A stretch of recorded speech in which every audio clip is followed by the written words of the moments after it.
Bonjour mesdames et messieurs, et bienvenue à cette édition d'information sur Camer TV Info, la chaîne d'analyse de l'actu au Cameroun. Ne rien taire pour plaire, ne rien dire pour nuire est notre credo. Voici pour commencer le titre de cette édition. Cette vidéo est réalisée à partir d'un post de Dr Roland Ekodo Mveng sur sa page Facebook intitulée « L'enseignant et le maître ». Mais avant de détailler l'intégralité de son contenu, veuillez prendre 3 secondes pour vous abonner à nos pages Facebook Camer TV Info ou sur YouTube Camer TV Info. Un like pour une souscription à nos médias pour ne rater aucune de nos futures publications est fortement conseillé. Voici la teneur du post dans son intégralité.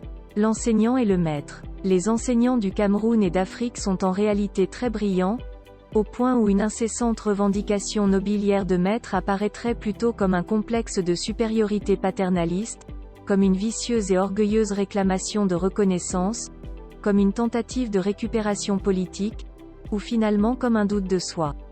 Maintenant, leur problème c'est le fétichisme diplomique, titromaniaque et le « grand frérisme » intellectuel. Leur misère principale est souvent le faible salaire et l'ensemble des pressions sociales et politiques qui empêchent un encadrement et un suivi méticuleux des apprentis malgré leur bonne volonté. Leur boulet et leur goulot environnemental c'est souvent le fait d'être né au Cameroun ou d'être originaire des familles très pauvres. Leur problème c'est leur faible impact citationnel dans les peer reviews internationales qui établissent la notoriété.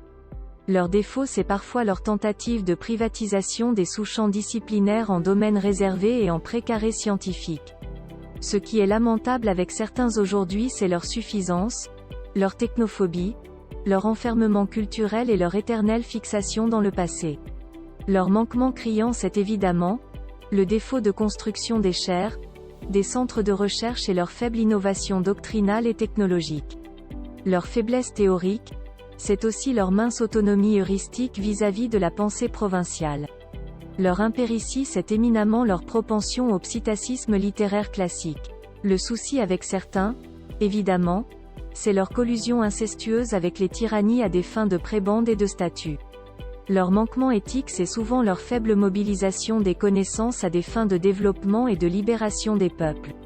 Ce qui est regrettable avec d'aucuns, c'est leur exploit tribaliste dans le choix de direction des apprenants et dans le positionnement public.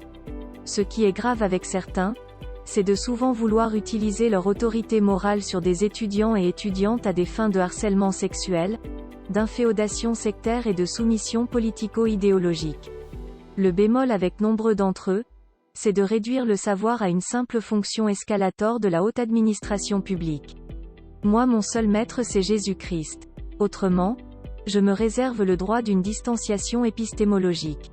La liberté de ne pas toujours être d'accord sur certains points avec mes promoteurs académiques sans pour autant leur manquer de politesse ou nier leur préséance académique et la pertinence de leurs travaux. Veuillez prendre 3 secondes pour liker la vidéo et la partager. N'oubliez pas de vous abonner à la chaîne YouTube Camer TV Info. À bientôt pour de nouvelles publications. #end. Anglophone génocide.